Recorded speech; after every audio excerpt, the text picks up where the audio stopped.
PSC ഇൻഫിനിറ്റിലേക്ക് എല്ലാവർക്കും സ്വാഗതം. 2025 PSC നടത്തിയ KS പരീക്ഷയുടെ ചോദ്യോത്തരങ്ങളാണ് ഇന്നിവിടെ ഡിസ്കസ് ചെയ്യുന്നത്. ഡിഗ്രി ലെവൽ പരീക്ഷയ്ക്ക് പോകുന്നവർ തീർച്ചയായും നോക്കിയിരിക്കേണ്ട ഒരു ചോദ്യപേപ്പറാണിത്. അപ്പോൾ നമുക്ക് ചോദ്യങ്ങളിലേക്ക് കടക്കാം.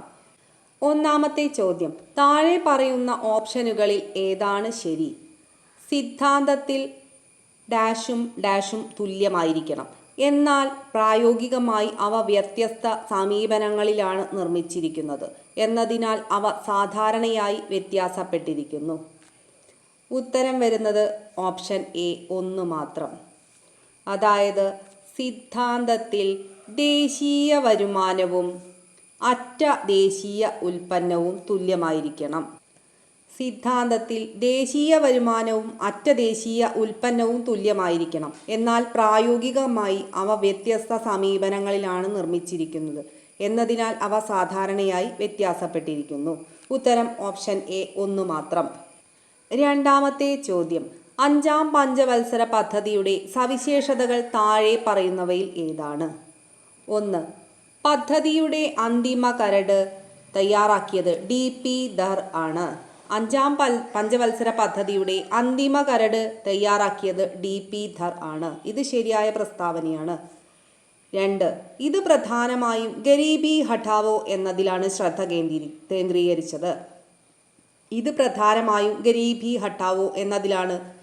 കേന്ദ്രീകരിച്ചത്. ഇതും ശരിയായ പ്രസ്താവനയാണ്. 3. 5ാം പഞ്ചവത്സര പദ്ധതിയുടെ ലക്ഷ്യ വളർച്ചാ നിരക്ക് 4.4% ആയിരുന്നു, എന്നാൽ യഥാർത്ഥ വളർച്ചാ നിരക്ക് 4.8% ആയിരുന്നു. ഇതും ശരിയായ പ്രസ്താവനയാണ്.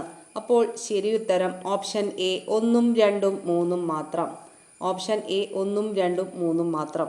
മൂന്നാമത്തെ ചോദ്യം, താഴെ പറയുന്നവയിൽ ഏതാണ് നീതി ആയോഗിൻ്റെ പ്രധാന ലക്ഷ്യങ്ങൾ? ഉത്തരം ഓപ്ഷൻ ബി 1, 3 മാത്രം. അതായത് രാജ്യത്തിൻ്റെ സാമ്പത്തിക വികസനം മെച്ചപ്പെടുത്തുന്നതിനുള്ള നയങ്ങളും തന്ത്രങ്ങളും രൂപപ്പെടുത്തുക. രാജ്യത്തിൻ്റെ സാമ്പത്തിക വികസനം മെച്ചപ്പെടുത്തുന്നതിനുള്ള നയങ്ങളും തന്ത്രങ്ങളും രൂപപ്പെടുത്തുക. ഇത് നീതി ആയോഗിൻ്റെ പ്രധാന ലക്ഷ്യങ്ങളിലൊന്നാണ്. അടുത്തത്, കേന്ദ്രവും സംസ്ഥാനങ്ങളും തമ്മിലുള്ള പങ്കാളിത്തത്തിലൂടെ സഹകരണ ഫെഡറലിസം പ്രോത്സാഹിപ്പിക്കുക. കേന്ദ്രവും സംസ്ഥാനങ്ങളും തമ്മിലുള്ള പങ്കാളിത്തത്തിലൂടെ സഹകരണ ഫെഡറലിസം പ്രോത്സാഹിപ്പിക്കുക. ഇതും ശരിയാണ്. അപ്പോൾ ശരി ഉത്തരം വരുന്നത് ഓപ്ഷൻ ബി 1, 3 മാത്രം. നാലാമത്തെ ചോദ്യം, നെല്ലിനും ഗോതമ്പിനും ഉള്ള MSP 2008-2009 ക്വിൻ്റലിന് 850-ഉം 1080-ഉം ആയിരുന്നത് 2023-24 ക്വിൻ്റലിന് എത്രയായാണ് വർദ്ധിച്ചത്? ഉത്തരം ഓപ്ഷൻ സി 2300-ഉം 2425 രൂപയുമായി വർദ്ധിച്ചു. അഞ്ചാമത്തെ ചോദ്യം PSC ഡിലീറ്റ് ചെയ്തിട്ടുണ്ട്. ആറാമത്തെ ചോദ്യം, PMKSY പദ്ധതിയുടെ സവിശേഷതകളെ കൃത്യമായി പ്രതിനിധീകരിക്കുന്ന പ്രസ്താവനകൾ ഏതൊക്കെയാണ്? PMKSY അഥവാ പ്രധാനമന്ത്രി കൃഷി സിഞ്ചായി യോജന പദ്ധതിയുടെ സവിശേഷതകളെ കൃത്യമായി പ്രതിനിധീകരിക്കുന്ന പ്രസ്താവനകൾ ഏതൊക്കെയാണ്? ഉത്തരം ഓപ്ഷൻ എ 1, 3 മാത്രം. അതായത് PMKSYയുടെ നീർത്തട ഘടകത്തിന് കീഴിൽ 2024-25 വർഷത്തിൽ ഏറ്റവും കൂടുതൽ ഗുണഭോക്താക്കൾ ഉത്തർപ്രദേശും തുടർന്ന് ജാർഖണ്ഡുമാണ്. ഇത് ശരിയായ പ്രസ്താവനയാണ്. അടുത്തത്, 2015 ജൂലൈ 1 പദ്ധതി ആരംഭിച്ചു. PMKSY പദ്ധതി ആരംഭിച്ചത് 2015 ജൂലൈ 1 ഇത് ശരിയായ പ്രസ്താവനയാണ്. അപ്പോൾ ശരിയുത്തരം വരുന്നത് ഓപ്ഷൻ എ 1, 3 മാത്രം. ഏഴാമത്തെ ചോദ്യം, വാദം എ, കഴിഞ്ഞ ദശകത്തിൽ ഉൽപാദന മേഖല ശരാശരി വാർഷിക വളർച്ചാ നിരക്ക് 5.2% കൈവരിച്ചു. 2023 സാമ്പത്തിക വർഷത്തിൽ 14.3% മൊത്ത മൂല്യവർദ്ധനവ് നേടി. കാരണം ആർ. സാമ്പത്തിക സർവേ പ്രകാരം ഉൽപാദന മേഖല ഇന്ത്യൻ വ്യാവസായിക മേഖലയിൽ മുൻപന്തിയിൽ തന്നെ തുടരുന്നു. ഇത് ഗണ്യമായ പിന്നാക്ക മുന്നോട്ടുള്ള ബന്ധങ്ങളെ സൂചിപ്പിക്കുന്നു. ഉത്തരം വരുന്നത് ഓപ്ഷൻ എ 7-ഉം 6-ഉം ശരിയാണ്. ആർ എന്നത് എയുടെ ശരിയായ വിശദീകരണമാണ്. ഉത്തരം ഓപ്ഷൻ എ. എട്ടാമത്തെ ചോദ്യം. താഴെ പറയുന്ന പൊതുമേഖലാ സ്ഥാപനങ്ങളെ അവയുടെ വിഭാഗവുമായി പൊരുത്തപ്പെടുത്തുക. Column A. കോളം എയിൽ തന്നിരിക്കുന്നത് Indian oil corporation limited. Indian oil corporation limited Maharatna പദവിയാണ്. മഹാരത്ന പദവി ലഭിച്ച ഇന്ത്യയിലെ പൊതുമേഖലാ സ്ഥാപനമാണ് Indian oil corporation limited. 2. Shipping corporation of India limited. Shipping corporation of India ലിമിറ്റഡിൻ്റെ പദവിയാണ് നവരത്ന പദവി. 3. Airport authority of India. Airport authority of India Miniratna first CPSES. 4. National film development corporation limited. Miniratna second CPSES. അപ്പോൾ ശരി ഉത്തരം ഓപ്ഷൻ എ ആണ്. Option A. 9ാമത്തെ ചോദ്യം. ഇന്ത്യയിൽ പുനരുപയോഗ ഊർജ ശേഷിയിൽ ഏറ്റവും ഉയർന്ന സ്ഥാനം നേടിയ സംസ്ഥാനം ഏതാണ്? ഇന്ത്യയിൽ പുനരുപയോഗ ഊർജശേഷിയിൽ ഏറ്റവും ഉയർന്ന സ്ഥാനം നേടിയ സംസ്ഥാനമാണ് ഗുജറാത്ത്. 10ാമത്തെ ചോദ്യം. ഇന്ത്യൻ വിപണികളിലെ ന്യായമായ മത്സരം നിയന്ത്രിക്കുന്നതിനും പ്രോത്സാഹിപ്പിക്കുന്നതിനുമായി competition commission of India CCI സ്ഥാപിതമായ വർഷം എന്നാണ്? ഉത്തരം option C 2003. 2003 competition commission of India സ്ഥാപിതമായത്. 11ാമത്തെ ചോദ്യം. റോഡ് ഗതാഗത ഹൈവേ മന്ത്രാലയത്തിന് കീഴിൽ 2017 ആരംഭിച്ച ഭാരത് മാല പരിയോജനയുടെ പ്രധാന സവിശേഷത താഴെ പറയുന്നവയിൽ ഏതാണ്? ഉത്തരം ഓപ്ഷൻ ബി. സാമ്പത്തിക പരിഗണനകളുടെയും മൾട്ടി മോഡൽ ലോജിസ്റ്റിക് പാർക്കുകളുടെയും സമഗ്രമായ 34,800 കിലോമീറ്റർ ശൃംഖലയുടെ വികസനം. ഉത്തരം ഓപ്ഷൻ ബി. 12ാമത്തെ ചോദ്യം. പരിസ്ഥിതി വനം മന്ത്രാലയം ചാരം ഉപയോഗത്തെക്കുറിച്ച് വിജ്ഞാപനങ്ങൾ പുറപ്പെടുവിക്കുന്നതിനുള്ള പ്രധാന കാരണം എന്താണ്? ഉത്തരം ഓപ്ഷൻ ബി 2 മാത്രം. അതായത് ചാരം നീക്കം ചെയ്യുന്നതിലുള്ള ഭൂമിയുടെ ആവശ്യകത കുറയ്ക്കുക, ചാരം മൂലമുണ്ടാകുന്ന മലിനീകരണം പരിഹരിക്കുക. 13ാമത്തെ ചോദ്യം. 1911 2011 സെൻസസ് പ്രകാരം താഴെ പറയുന്ന പ്രസ്താവനകളിൽ ഏതാണ് ശരി? താഴെ നൽകിയിരിക്കുന്ന ഓപ്ഷനുകളിൽ നിന്ന് ശരിയായ ഉത്തരം തിരഞ്ഞെടുക്കുക. പ്രസ്താവന 1. 1911 ഇന്ത്യയിലെ ആകെ ജനസംഖ്യ 25,20,93,390 ആയിരുന്നു. പ്രസ്താവന 2. 2011 ഇന്ത്യയുടെ ജനസംഖ്യ 128,08,54,977 ആയി അതിവേഗം വർദ്ധിച്ചു. അപ്പോൾ ശരി ഉത്തരം വരുന്നത് ഓപ്ഷൻ എ 1ഉം 2ഉം തുടങ്ങിയ 2 പ്രസ്താവനകളും ശരിയാണ്. 1ഉം 2ഉം പ്രസ്താവനകൾ ശരിയാണ്. 14ാമത്തെ ചോദ്യം. 2023-24 periodic labour force survey report പ്രകാരം താഴെ പറയുന്ന വിശദാംശങ്ങൾ പരിഗണിക്കുക. ഉത്തരം വരുന്നത് ഓപ്ഷൻ ബി 1ഉം 2ഉം മാത്രം. അതായത് 2023-24 15 വയസ്സും അതിൽ കൂടുതലുമുള്ള വ്യക്തികളുടെ തൊഴിലില്ലായ്മ നിരക്ക് 3.2% ആയിരുന്നു. അടുത്തതായി 15 വയസ്സും അതിൽ കൂടുതലുമുള്ള ആളുകളുടെ നഗര തൊഴിലില്ലായ്മ നിരക്ക് 2025 സാമ്പത്തിക വർഷത്തിൻ്റെ 2ാം പാദത്തിൽ 6.4% ആയിരുന്നു. ഇതും ശരിയായ പ്രസ്താവനയാണ്. അപ്പോൾ ശരിയുത്തരം വരുന്നത് ഓപ്ഷൻ ബി 1ഉം 2ഉം മാത്രം. UNDP HDR 2023-24 താഴെ പറയുന്ന കണ്ടെത്തലുകൾ സൂചിപ്പിച്ച് കണ്ടെത്തലുകളിൽ ഏതാണ് ശരി? താഴെ നൽകിയിരിക്കുന്ന ഓപ്ഷനുകളിൽ നിന്നും ശരിയായ ഉത്തരം തിരഞ്ഞെടുക്കുക. 3 പ്രസ്താവനകളും ശരിയാണ്. ഓപ്ഷൻ ഡി 1ഉം 2ഉം 3ഉം ശരിയാണ്. അതായത് ഇന്ത്യയുടെ മനുഷ്യ വികസന സൂചികയുടെ മൂല്യം 2022 0.644 ആയിരുന്നു. ലോകത്തിലെ 193 രാജ്യങ്ങളിൽ 134ാം സ്ഥാനത്താണ്. 2. ഇന്ത്യയുടെ ലിംഗവികസന സൂചികയുടെ മൂല്യം 2022 0.8552 ആയിരുന്നു. 3. 2022 ജനന സമയത്തെ ആയുർദൈർഘ്യം 67.7 വർഷമായിരുന്നു. 3 പ്രസ്താവനകളും ശരിയാണ്. 16-ാമത്തെ ചോദ്യം 2023-24 കമ്മി സ്ഥിതി വിവര കണക്കുകളുമായി ബന്ധപ്പെട്ട പട്ടിക 1-നെ പട്ടിക 2-മായി പൊരുത്തപ്പെടുത്തുക. താഴെ നൽകിയിരിക്കുന്ന ഓപ്ഷനുകളിൽ നിന്ന് ശരിയായ ഉത്തരം തിരഞ്ഞെടുക്കുക. പട്ടിക 1-ൽ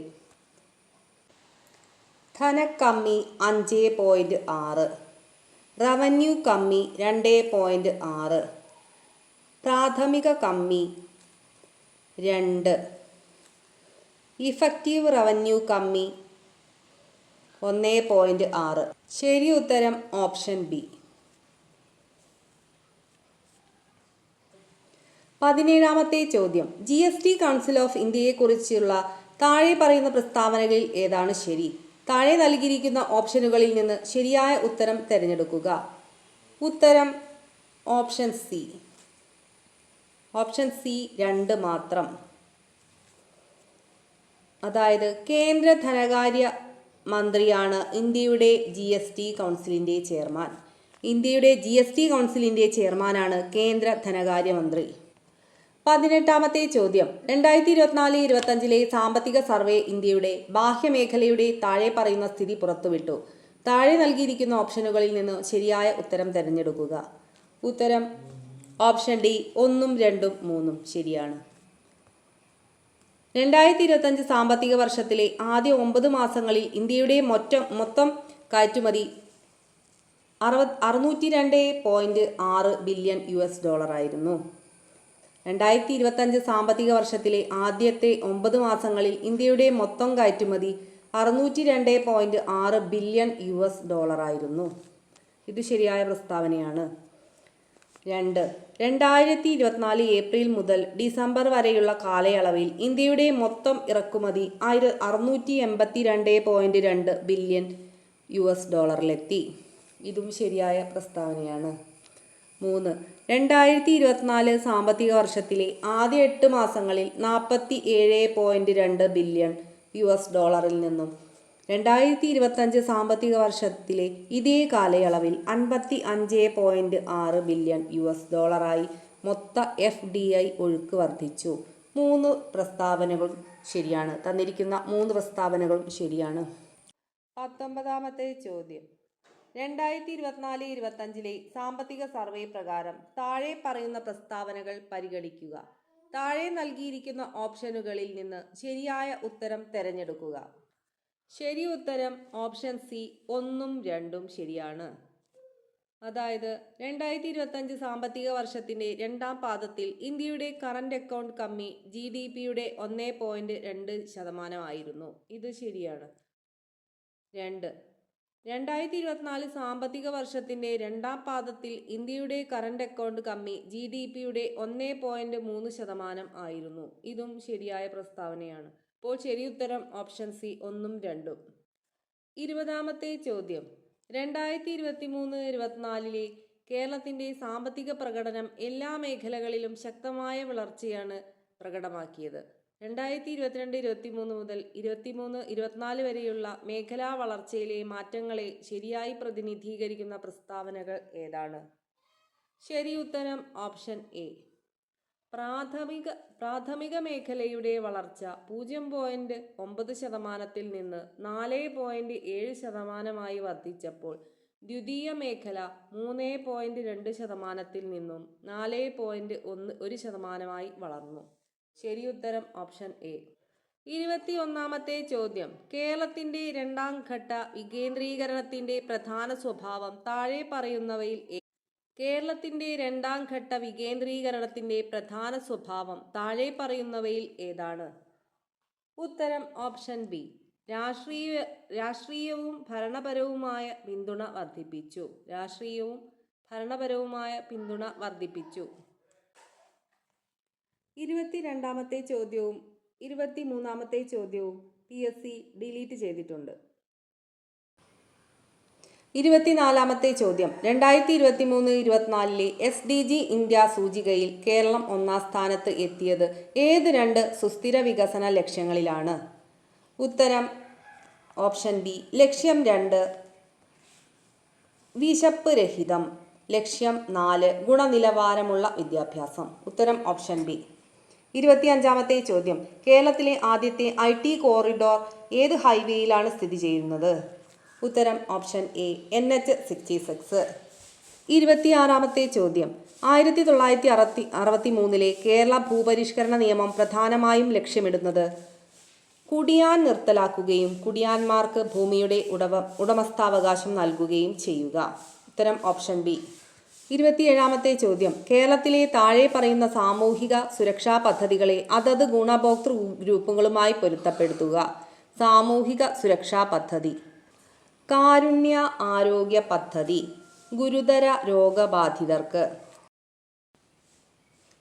പ്രവാസി ക്ഷേമനിധി പ്രവാസി കേരളീയർക്ക്. പ്രവാസി കേരളീയർ. കിസാൻ അഭിമാൻ പദ്ധതി. കിസാൻ അഭിമാൻ പദ്ധതി ചെറുകിട നാമമാത്ര കർഷകർക്ക്. കേരള കർഷക തൊഴിലാളി പെൻഷൻ പദ്ധതി വയോധിക കർഷക തൊഴിലാളികൾക്ക്. അപ്പോൾ ശരി ഉത്തരം ഓപ്ഷൻ എ ആണ്. Option A. 28-ാമത്തെ ചോദ്യം ഉത്തരവാദിത്വ ടൂറിസം രീതികൾ പ്രോത്സാഹിപ്പിക്കുന്ന കേരള ടൂറിസം സംരംഭം ഏതാണ്? ഉത്തരം ഓപ്ഷൻ സി. ഉത്തരവാദിത്വ ടൂറിസം മിഷൻ. 29-ാമത്തെ ചോദ്യം കേരളത്തിലെ ഉന്നത വിദ്യാഭ്യാസത്തിനായുള്ള 14-ാം പഞ്ചവത്സര പദ്ധതിയുടെ പ്രധാന തന്ത്രങ്ങളിലൊന്ന് ഏതാണ്? ഉത്തരം ഓപ്ഷൻ സി. പ്രവേശനം വർദ്ധിപ്പിക്കുകയും ഗുണനിലവാരം മെച്ചപ്പെടുത്തുകയും ചെയ്യുക. ഉത്തരം ഓപ്ഷൻ സി. 30-ാമത്തെ ചോദ്യം ആർദ്രം മിഷന്റെ പ്രാഥമിക ലക്ഷ്യം എന്താണ്? ആർദ്രം മിഷന്റെ പ്രാഥമിക ലക്ഷ്യമാണ് സർക്കാർ ആശുപത്രികളെ കൂടുതൽ ജനസൗഹൃദമാക്കുക. ഉത്തരം ഓപ്ഷൻ സി. 31-ാമത്തെ ചോദ്യം കേരളത്തിൽ വരൾച്ചയുടെ ആവൃത്തി വർദ്ധിക്കുന്നതിന് കാരണമാകാത്ത ഘടകം. ഉത്തരം ഓപ്ഷൻ ബി. അപ്പോൾ കേരളത്തിൽ വരൾച്ചയുടെ ആവൃത്തി വർദ്ധിക്കുന്നതിന് കാരണമാകുന്ന ഘടകങ്ങളാണ് ഭൂവിനിയോഗ മാറ്റങ്ങൾ, കാലാവസ്ഥാ വ്യതിയാനം, ജലവ്യവസ്ഥയുടെ തകർച്ച. 32-ാമത്തെ ചോദ്യം ശാസ്ത്ര സാങ്കേതിക വിദ്യയുടെ സ്വഭാവത്തെയും വ്യാപ്തിയെയും ഏറ്റവും നന്നായി നിർവചിക്കുന്ന പ്രസ്താവനകൾ ഏതാണ്? ഉത്തരം ഓപ്ഷൻ ബി. പ്രകൃതി പ്രതിഭാസങ്ങളെ മനസ്സിലാക്കാൻ ശാസ്ത്രം വ്യവസ്ഥാപിതമായ അന്വേഷണം ഉൾപ്പെടുന്നു. അതേസമയം സാങ്കേതിക വിദ്യ ഈ അറിവ് പ്രായോഗിക നേട്ടങ്ങൾക്കായി പ്രയോഗിക്കുന്നു. ഉത്തരം ഓപ്ഷൻ ബി. 33-ാമത്തെ ചോദ്യം ശാസ്ത്ര സാങ്കേതിക വിദ്യയെയും നവീകരണങ്ങളെയും കുറിച്ചുള്ള ദേശീയ നയങ്ങളുടെ പ്രാഥമിക ലക്ഷ്യം എന്താണ്? ഉത്തരം ഓപ്ഷൻ സി. രാജ്യത്തുടനീളം ഗവേഷണം, നവീകരണം, സുസ്ഥിര വികസനം എന്നിവ പ്രോത്സാഹിപ്പിക്കുക. 34-ാമത്തെ ചോദ്യം പ്രതിരോധ സാങ്കേതിക വിദ്യയ്ക്കും നവീകരണത്തിനും നൽകിയ ശ്രദ്ധേയമായ സംഭാവനകൾക്ക് ഇന്ത്യയുടെ മിസൈൽ മാൻ എന്നറിയപ്പെടുന്നത് ആരാണ്? ഇന്ത്യയുടെ മിസൈൽ മാനാണ് ഡോക്ടർ APJ അബ്ദുൽ കലാം. 35-ാമത്തെ ചോദ്യം ICTയുടെ ഉപയോഗം പ്രോത്സാഹിപ്പിക്കുന്നതിന് പ്രധാനമായും ലക്ഷ്യമിടുന്ന സർക്കാർ സംരംഭം ഏതാണ്? ഉത്തരം ഓപ്ഷൻ എ. Digital India. 36-ാമത്തെ ചോദ്യം നെറ്റിക്വറ്റ് സൂചിപ്പിക്കുന്നത് ഓൺലൈനിൽ ആശയവിനിമയം നടത്തുമ്പോൾ മാന്യവും ധാർമ്മികവുമായ പെരുമാറ്റത്തിനുള്ള മാർഗനിർദ്ദേശങ്ങളുടെ ഒരു കൂട്ടം. ഓൺലൈനിൽ ആശയവിനിമയം നടത്തുമ്പോൾ മാന്യവും ധാർമ്മികവുമായ പെരുമാറ്റത്തിനുള്ള മാർഗനിർദ്ദേശങ്ങളുടെ ഒരു കൂട്ടമാണ് നെറ്റിക്വറ്റ്. 37-ാമത്തെ ചോദ്യം ആർട്ടിഫിഷ്യൽ ഇൻ്റലിജൻസ്, റോബോട്ടിക്സ് എന്നിവയുടെ ഗുണങ്ങളെ ഏറ്റവും നന്നായി വിവരിക്കുന്നത് ഏതാണ്? ഉത്തരം ഓപ്ഷൻ ബി. അവ വിവിധ മേഖലകളിൽ ഓട്ടോമേഷൻ വർദ്ധിപ്പിക്കുകയും കാര്യക്ഷമത വർദ്ധിപ്പിക്കുകയും കൃത്യത മെച്ചപ്പെടുത്തുകയും ചെയ്യുന്നു. ഉത്തരം ഓപ്ഷൻ ബി. 38-ാമത്തെ ചോദ്യം ഭരണത്തിൽ ICT എന്ത് പങ്കാണ് വഹിക്കുന്നത്? ഉത്തരം ഓപ്ഷൻ സി. ഇത് ഭരണനിർവഹണം കാര്യക്ഷമമാക്കുകയും പൗരന്മാർക്കുള്ള സേവന വിതരണം മെച്ചപ്പെടുത്തുകയും ചെയ്യുന്നു. 39-ാമത്തെ ചോദ്യം ഗഗയാൻ ബഹിരാകാശ യാത്രിക പരിശീലനത്തിൻ്റെ ഭാഗമല്ലാത്തത് താഴെ പറയുന്നവയിൽ ഏതാണ്? ഉത്തരം ഓപ്ഷൻ സി. 40-ാമത്തെ ചോദ്യം. പുനരുപയോഗിക്കാവുന്ന വിക്ഷേപണ വാഹനങ്ങൾ വികസിപ്പിക്കുന്നതിൽ താഴെ പറയുന്നവയിൽ ഏതാണ് ഒരു വെല്ലുവിളിയല്ലാത്തത്? ഉത്തരം ഓപ്ഷൻ ബി. 41-ാമത്തെ ചോദ്യം. താഴ്ന്ന ഭൂമി ഭ്രമണപഥത്തിൽ 40 കിലോഗ്രാം ക്ലാസ് പേലോഡുകൾ സ്ഥാപിക്കാൻ കഴിവുള്ള ഇന്ത്യയിലെ ആദ്യത്തെ പരീക്ഷണാത്മക ഉപഗ്രഹ വിക്ഷേപണ വാഹനം ഏതാണ്? ഉത്തരം ഓപ്ഷൻ സി. SLV-3. 42-ാമത്തെ ചോദ്യം PSC ഡിലീറ്റ് ചെയ്തിട്ടുണ്ട്. 43-ാമത്തെ ചോദ്യം. ഇന്ത്യയിലെ ഏറ്റവും വലിയ ആണവ നിലയം ഏതാണ്? ഇന്ത്യയിലെ ഏറ്റവും വലിയ ആണവ നിലയമാണ് കൂടംകുളം ആണവ നിലയം. കൂടംകുളം ആണവ നിലയം. ഉത്തരം ഓപ്ഷൻ എ. 44-ാമത്തെ ചോദ്യം. ഇത് ദേശീയ ഹരിത ഹൈഡ്രജൻ ദൗത്യത്തിൻ്റെ ലക്ഷ്യമല്ല. ഉത്തരം ഓപ്ഷൻ ഡി. അപ്പോൾ ദേശീയ ഹരിത ഹൈഡ്രജൻ ദൗത്യത്തിൻ്റെ ലക്ഷ്യങ്ങൾ ഏതൊക്കെയാണ്? ഗ്രീൻ ഹൈഡ്രജൻ്റെയും അതിൻ്റെ ഡെറിവേറ്റീവുകളുടെയും ഉൽപ്പാദനം, ഉപയോഗം, കയറ്റുമതി എന്നിവയിൽ ഇന്ത്യയെ ആഗോള കേന്ദ്രമാക്കുക. റിഫൈനറി, വളം മേഖലകളിൽ ഫോസിൽ ഇന്ധന അധിഷ്ഠിത ബദലുകളുമായി മത്സരിക്കാൻ. ശുദ്ധമായ ഊർജത്തിലൂടെ സ്വയം പര്യാപ്തത കൈവരിക്കുകയും പ്രചോദനമായി വർത്തിക്കുകയും ചെയ്യുക. 45-ാമത്തെ ചോദ്യം. ഇന്ത്യയിൽ സെലിനിയം മലിനമാകാനുള്ള ഉറവിടങ്ങൾ ഏതൊക്കെയാണ്? ഉത്തരം ഓപ്ഷൻ എ. 1ഉം 2ഉം മാത്രം. അതായത് വ്യാവസായിക സ്രോതസ്സുകൾ, കാർഷിക രീതികൾ. 46-ാമത്തെ ചോദ്യം. ഓസോൺ ശോഷണ വസ്തുക്കൾക്കുള്ള ബദലുകൾ ഇവയ്ക്ക് കാരണമായി. ഉത്തരം ഓപ്ഷൻ എ. 2ഉം 3ഉം. അതായത് ഹരിതഗൃഹ പ്രഭാവത്തിൽ വർധനവ്, ഉയർന്ന ആഗോള താപന സാധ്യതയുള്ള സംയുക്തങ്ങളുടെ ഉൽപ്പാദനത്തിൽ വർധനവ്. ഉത്തരം ഓപ്ഷൻ എ. 47-ാമത്തെ ചോദ്യം. ക്യോട്ടോ പ്രോട്ടോക്കോളിൻ്റെ പ്രധാന ലക്ഷ്യങ്ങൾ എന്തൊക്കെയാണ്? ഉത്തരം ഓപ്ഷൻ എ. 3ഉം 4ഉം മാത്രം. അതായത് ഹരിതഗൃഹവാതക സാന്ദ്രതയിൽ സ്ഥിരത കൈവരിക്കുക, ഭക്ഷ്യോൽപാദനം ഭീഷണിയിലാകുന്നില്ലെന്ന് ഉറപ്പാക്കുക. ഉത്തരം ഓപ്ഷൻ ബി. 1ഉം 4ഉം മാത്രം. 48-ാമത്തെ ചോദ്യം. ഒരു സങ്കേതം, ദേശീയോദ്യാനം തുടങ്ങിയ സംരക്ഷിത വനത്തിൻ്റെ 10 കിലോമീറ്റർ ചുറ്റളവിൽ വികസന പദ്ധതികൾ ആരംഭിക്കാൻ കഴിയും. ശരി ഉത്തരം വരുന്നത് ഓപ്ഷൻ ബി. 2ഉം 3ഉം മാത്രം. അതായത് വന്യജീവികൾക്കായുള്ള ദേശീയ ബോർഡിൻ്റെ അനുമതി ആവശ്യമാണ്. സംസ്ഥാന വനം വകുപ്പിൻ്റെ അനുമതി ആവശ്യമാണ്. ഇത് രണ്ടുമാണ് ശരിയായ പ്രസ്താവനകൾ. ഉത്തരം ഓപ്ഷൻ ബി.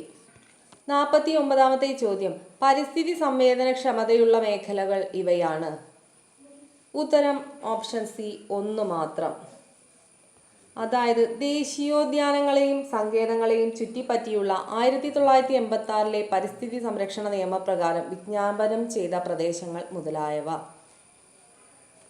ഉത്തരം ഓപ്ഷൻ സി. 1 മാത്രം. 50-ാമത്തെ ചോദ്യം. കാർബൺ ഓഫ്സെറ്റിനെ കുറിച്ചുള്ള ഏത് പ്രസ്താവനകളാണ് ശരിയായത്? ഉത്തരം ഓപ്ഷൻ എ. 1ഉം 3ഉം ശരിയാണ്. 1ഉം 3ഉം പ്രസ്താവനകൾ ശരിയാണ്. അതായത് ഹരിതഗൃഹ ഉദ്വമനം കുറയ്ക്കുന്നതിനുള്ള ക്രെഡിറ്റുകളാണ് കാർബൺ ഓഫ്സെറ്റുകൾ.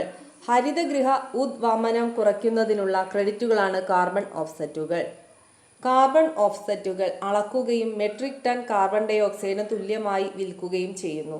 ഇതും ശരിയായ പ്രസ്താവനയാണ്. അപ്പോൾ ശരി ഉത്തരം ഓപ്ഷൻ എ. 1ഉം 3ഉം മാത്രം. വീഡിയോ ഇഷ്ടപ്പെട്ടാൽ എല്ലാവരും ചാനൽ സബ്സ്ക്രൈബ് ചെയ്യാനും ലൈക്ക് ചെയ്യാനും മറക്കരുത്. വീഡിയോ കണ്ട എല്ലാവർക്കും നന്ദി.